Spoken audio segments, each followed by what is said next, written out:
everybody, and welcome to the Helen Winder Show. You are now joining us for the third part in our four-part masterclass on the art of mindful wealth with the lovely Leisa Peterson. Hi, Leisa. Hello. Well, Thank I'm you. going to hand straight over to you to take it away and talk to us about keys to developing mindful wealth. Wonderful. Thanks so much. So today we're going to talk about, like you said, the keys to developing mindful wealth. But first, we're gonna start with a meditation. So if you want to just get comfy and relaxed in your chair, taking some nice deep breaths.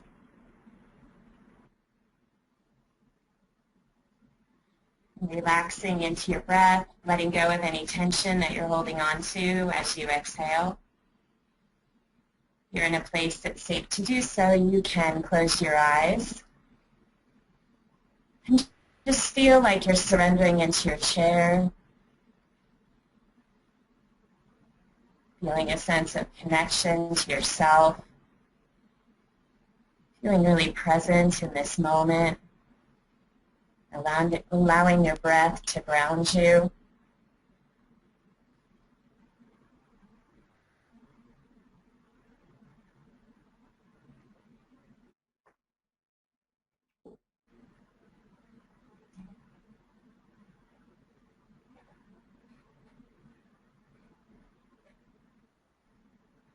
And this time I'd like to begin by calling to mind a sage or a saint or another person that you deeply admire. It should be someone that you have a deep feeling for and whose teachings you understand and appreciate. Jesus, Buddha, Gandhi, Mother Teresa, someone who speaks to you and gives you a sense of love and appreciation. If no one comes to mind, you can choose one of the qualities of enlightened consciousness, such as compassion or love.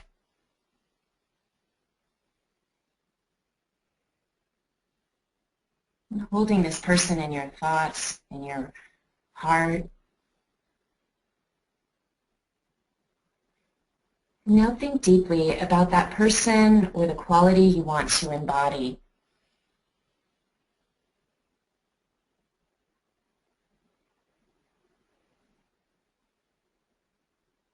Consider how it might be to look through that person's eyes.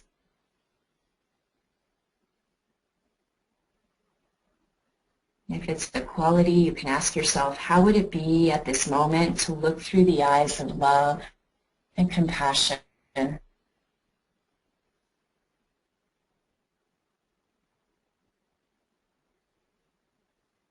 Next, asking yourself, how did this being treat others?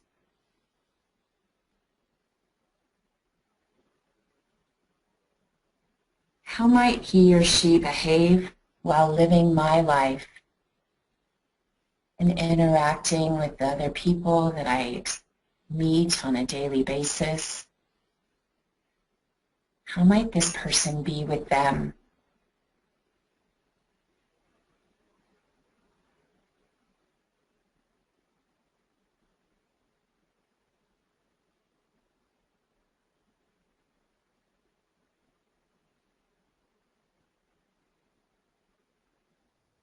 Imagine facing a challenge, a conflict, some kind of difficulty with others, and ask yourself, how would that person handle this challenge?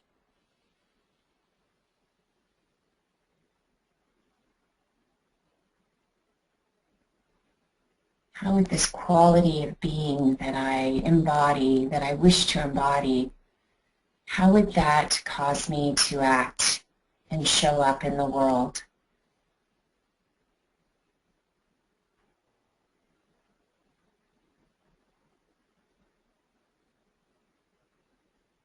Imagining that the spirit of the person or the quality inhabits your body. Inhale, thinking to yourself, Christ's love is within me. Buddha's state of enlightenment is my enlightenment. The courage of Gandhi is my courage. Whatever comes, just embody that quality, taking it to heart, allowing it to fill your mind.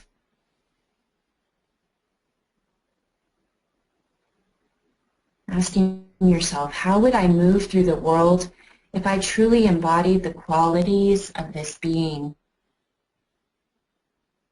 How would I treat myself? How would I be with my partner, my children, my parents, strangers? What would it be like to interact with others in this state? Letting your imagination open to this practice, imagine yourself just completely in this state of beautiful love and compassion, saturated with these feelings.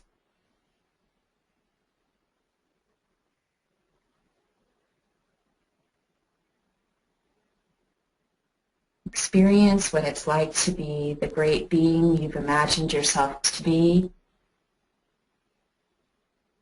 acting out the qualities you want to embody.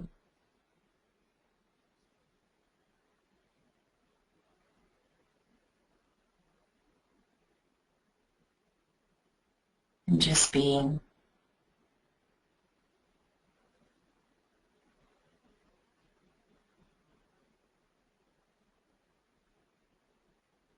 Another nice deep breath. Exhale. Feel like you're sharing this love and these qualities with the world around you. And we can relax our concentration and open our eyes.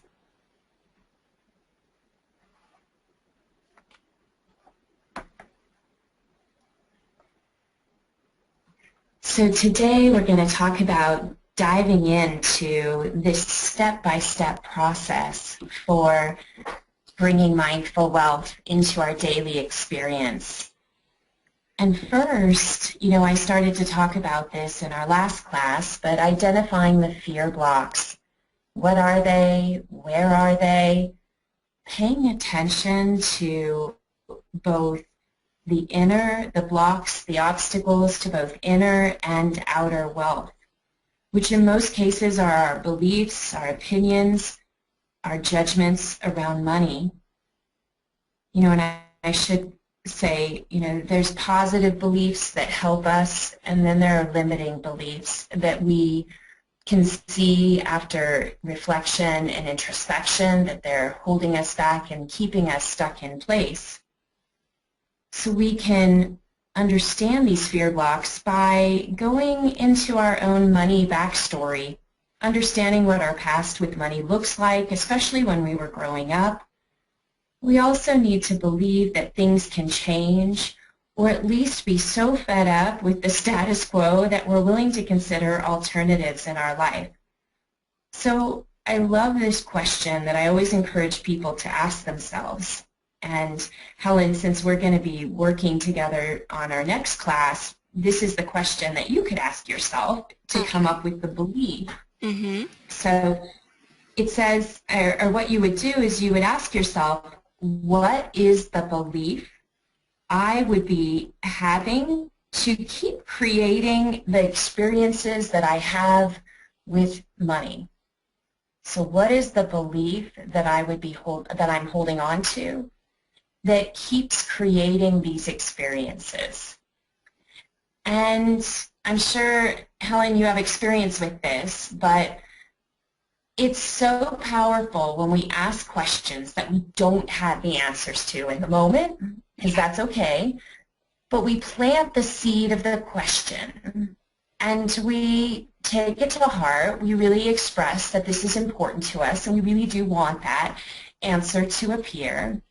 And then we surrender it to the universe, and we just wait to see what shows up. And we open the door to listening to our life. And it's amazing how things just kind of show up.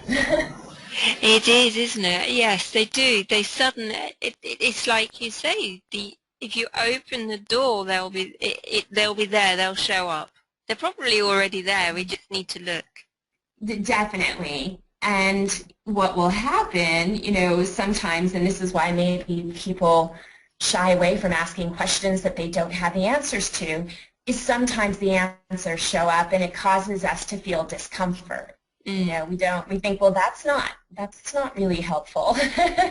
Like that wouldn't have been the thing I was asking for. But what we do, instead of resisting the thing that happens, the bill that comes that triggers us into, a deep funk, we pay attention and we ask deeper questions. Oh, okay, so I asked that question a few days ago. Here's this bill, here's this trigger. Why is this so painful to me? What's coming up here? Mm-hmm. And it's kind of like peeling back the onion skin. We keep taking those layers, and sooner or later we will come to a belief that is helpful to us. And we don't even have to get to the root belief. If we get any kind of belief and then we start engaging in the process of inquiry, which we'll do together, is going to reveal the deeper belief during the course of the inquiry. So we don't have to worry about it being too precise or perfect. It's not really like that. Mm-hmm. Okie dokie. So being really honest with ourselves and letting the story come out. And, it's cool because the minute the story starts to come out, it loosens its power over our lives and a natural healing process begins, which is really exciting. Okay. So it also it helps to step back and see money a little differently instead of looking at it as if it's coming from other people or from the universe, seeing how it's really coming from inside of us. Being receptive to the idea that it's coming from something inside of us rather than coming from the outer experience. So that's the fear blocks. Step 2 is this process of letting the limiting beliefs and the behavioral conditioning go. Of course, love the quote by Albert Einstein that we cannot solve our problems with the same things when we create them. Mm-hmm. It's exactly that. We have to be very conscious of what happens to our minds when we're stuck in a limiting belief. And I had a person in a class I was doing yesterday. It was great because she said, I feel sick. I'm sick to my stomach on a regular basis about money. Like it paralyzes me and I don't know what to do. And I could feel her energy and I could feel where she is. And I said to her, or what came up for me to kind of share with her, is that we often go into our heads with this money stuff, right? So immediately it sends us into our heads. We start trying to process the problem through our brain activity. And I feel like we put it in a washing machine for it to go around and around and around with no solution in sight. Mm-hmm. And that happens with all of the things that we worry about, because this is worry, I'm describing worry. But I think that's what comes up when I think about the quote from Albert Einstein is when we're stuck in that washing machine, we're helpless to ourselves and to others. So instead, we have to come at the problem from a very, very different place, which is a perfect way to look at the work that I'm so focused on doing, which is I'm constantly helping people move from their headspace, from their washing machine thoughts, and move into the heart. And when we do that, that is shifting our process of healing. And so for her, my suggestion was that I could feel it would be very powerful for her to begin a daily practice of giving. It does not need to be expensive items. It just needs to be giving from her heart, giving from her wallet, giving from, her kind thoughts. So I said, I want you to begin an exercise, kind of like a giving challenge to this practice, and start to develop a Rolodex of different giving experiences in your heart, because what I think is going to happen for you is you go into your head all the time, but within a week, when you go into your head, you're going to have you're going to have 7 experiences that you're going to immediately be able to bring your head thoughts, get out of your head, move into your heart, and you're going to feel grace and beauty from this act of giving. It will start to retrain your habits, and I know it's going to be helpful to you. And so she was beginning that practice yesterday. So we'll see how she does in a week. But that's an example of, a really simple way to start changing our behavioral conditioning. Okay. I'm curious what you think. Yeah, it'd be really interesting to hear how she gets on, but also I think I can see where you're coming from, because we get so hepped up and worry, like you say, like a washing machine when it goes on to the fast spin cycle. Yes. Yeah. Yeah. The other sorts of practices, for someone else, it may be that forgiveness practice is going to be really powerful for them. And I just felt like giving was the right fit for her. I've had several clients do giving challenges, and it has changed their lives. And what was funny is one friend who gave me the idea originally, he was doing it as a tribute to his father, who was unfortunately dying of ALS, and he did a 69-day gifting challenge. And he said that he was blogging about it, and people started reaching out to him from all over the place to give him things that he could give the next day in his gifting challenge. Oh, wow. So it expanded to include this, ripple effect in the world that he could never have imagined was going to happen as a result of this, beautiful wish to just, appreciate his father's life and do something, an act of kindness every day for 69 days. So I know it works. Another, topic that I think brings things into focus really quickly is a lot of letting limiting beliefs and behavioral conditioning go has to do with, we can do it at different levels. The first is the logic level. So that's like the head space. That is like setting up a New Year's resolution, which I don't think works very well for most people. It involves willpower. The second way is working through the subconscious thoughts, which is really all about our feelings and getting in touch with our feelings, which is what we're going to be doing through some inquiry together in our next class. And then the third way would be surrender, surrender to our faith. And if that's God or some kind of higher power or the universe, and this is, where something like Alcoholics Anonymous has become, the most transformative belief-busting system on the planet. It's all about surrender. Which is probably something we're not very good at doing. We don't like to show any form of vulnerability or anything, do we? So we sort of, we hold on tight to everything. Yes, we do. And that's why, I love to talk about surrender, but I don't, you can't really teach surrender. You can share your own personal experiences with surrender, and they can be very powerful, and I have a lot of them because you reach a point in life where I think it is the most powerful of all, and you don't know it at the time because you're not surrendering because you feel like you have other options. You're surrendering because nothing else is working, and you're giving up the control to something else outside of yourself. Yeah. So the third process, which I spend a lot of time with, especially early on, and to be honest with you, this third step can be number 1 or it can be number 3. It just depends on the class I'm teaching. But what I do know is that we have to get deeply in touch with the things that we really do want in our life. Not the things that other people have told us to want, but what we really want.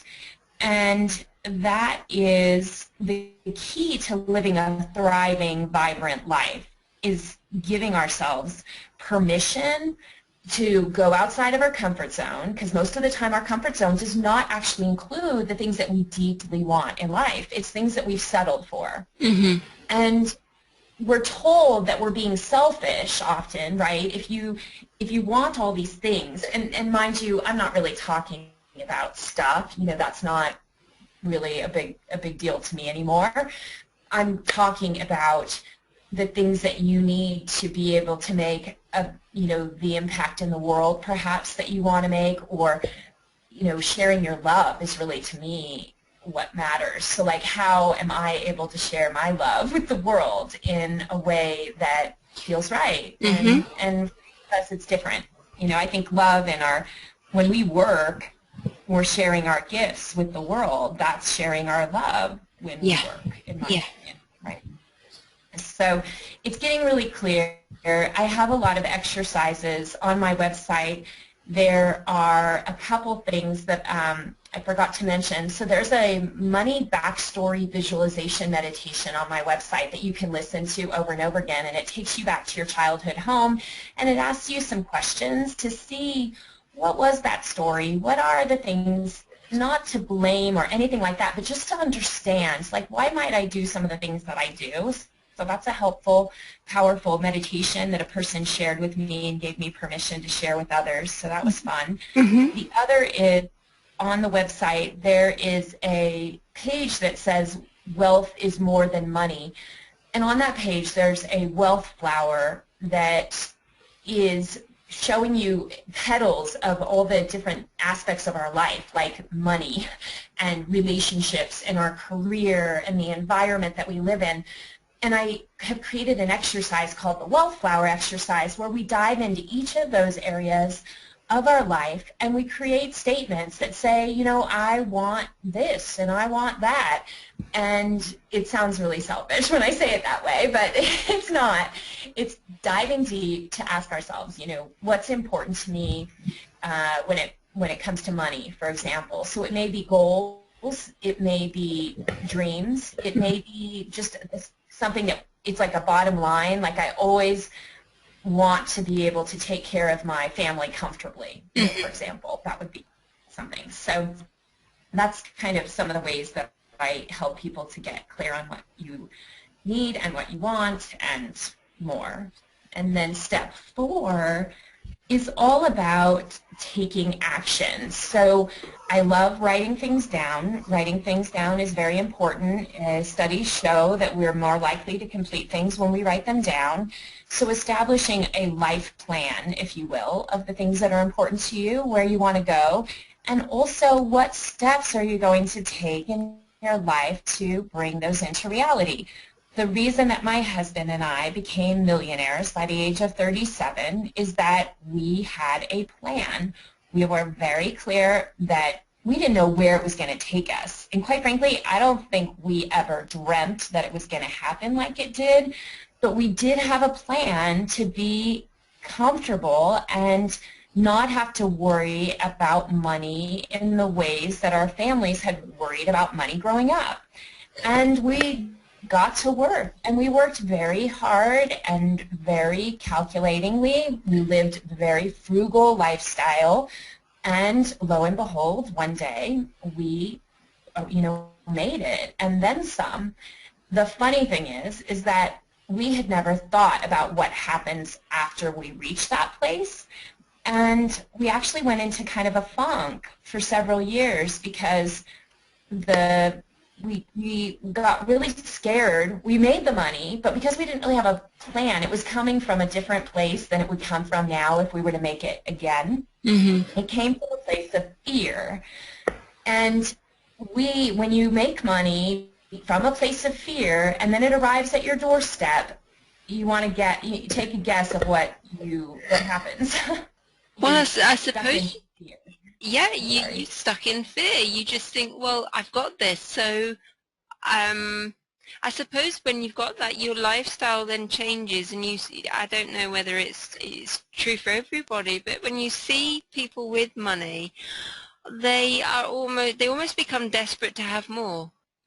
Yes, yeah, because you're filling a hole that could never be filled with a physical object. Yeah, We're trying to fill an emotional hole, fear, yeah, with a physical object, and it's actually impossible. It's yeah, really impossible. yeah. So we went into the funk because we became scared that we were going to lose it. And that was not a pretty place to live. It was very uncomfortable. I thought, oh, we were going to be having tea at the Ritz, woohoo, going on travel trips and all kinds of stuff. And yes, we did a few nice things for our family, but I have to say, for the most part, it was a place of fear, lack, and scarcity, even though Hmm. we had the money. So I think it's really beautiful to, share these stories with others, especially when we're young and we're kind of figuring our path, because I think that if we realize early on that we can make money from a place of love rather than fear, Hmm. when it comes, we're going to experience it very differently than coming from a place of fear. So in closing, I just wanted to say that the biggest realization I've had throughout my life journey is that each of us have incredible potential to create a life that meets our wildest dreams. And the challenge for each of us is to get out of our heads and all the reasons why that's not possible, why we can't do those things, and move into a place of possibilities and opportunities. And I cannot think of a better way to do that than the system that I've shared in some form or another, because it's definitely been the path that has helped me greatly. And I think those around me are also benefiting as well. So do you have questions for me? I suppose, when you've gone through um, these sort of stages or chapters in our life, and you've used these techniques for yourself, and you're the perfect example of it working. So, I think wealth is much more than just the pounds, the dollars, the euros, whatever currency our listeners are in. Um, like you say, it comes from much deeper and a much different part of us. Yeah, it really does. And just because we live in a world that doesn't talk enough about the inside stuff Mm. doesn't mean that the sooner we realize that is a very short-sighted way of experiencing life, the better. Yeah, and I suppose when we realise that, we then open the opportunities to the financial side happening, because we're out of that constant tight tummy mode or the tight chest because our breathing is wrong. We sort of open the doors for things to happen more fluidly, if that's the right word. Yeah, I also should say that it's not that the fear, you know, I'm not sure that the fear outside of complete enlightenment, whatever that is, I think that the fear doesn't go away, but what happens is we have these tools in which to live our life so that the fears are not holding us back, are not keeping us stuck in place. And we're able to enjoy life because instead of fear being, something that just causes us to freeze or flight, fight, flight, or freeze, we think, wait a minute, what is this telling me? What have I not realized yet in this human body experience? What am I being taught that I don't understand? Yeah. Yeah, that's the thing, isn't it? It's understanding why things happen, the meanings behind it, and what we can do to change our reactions. Yeah.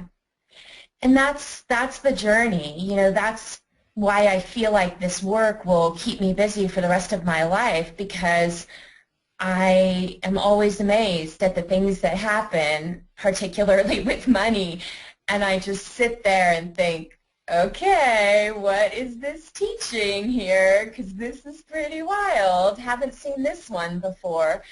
And it's in one way it's kind of like a challenge. Okay, how do I move through this and I still remain soulful and present in the moment without escaping and hiding and avoiding, which are all things that I have a lifetime, of experience with.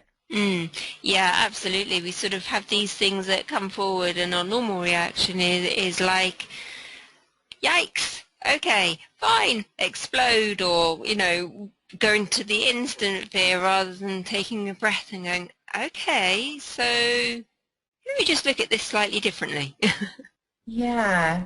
And then you're still present. You're still in the room. Yes, yeah, absolutely. You've not run out and hidden in a cupboard somewhere.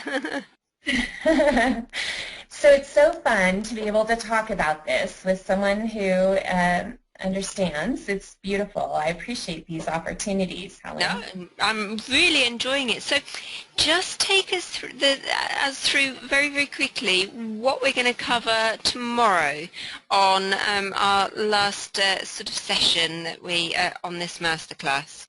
Yeah, so I've asked you if you'd be open to diving into a belief that you have around money. I'm very inspired by the work of Byron Katie, and I've adapted her process, her inquiry process called The Work, to fit with this whole money stuff. And so I'm going to be asking you some questions to see what comes up. And granted, we'll be asking we'll be asking the questions in a logical way, but we're going to keep trying to move down to our hearts and experience those questions at the heart level and see what happens. Well, I'm really looking forward to it, and I do hope that for our listeners, it will just give them another insight as to how things can work for them, and what it can do for them. Beautiful. Wonderful. Well, thank you so much for taking us through this particular step in the four-part series of The Art of Mindful Wealth. You can catch up with this, listeners, on my website as well as the other parts at www.thehelenwindershow.com. Don't forget also to pop over to Lisa's website, which is www.wealthclinic.com, and you can catch up with all her latest musings and downloads, etc. on there. I'll speak to you all very soon.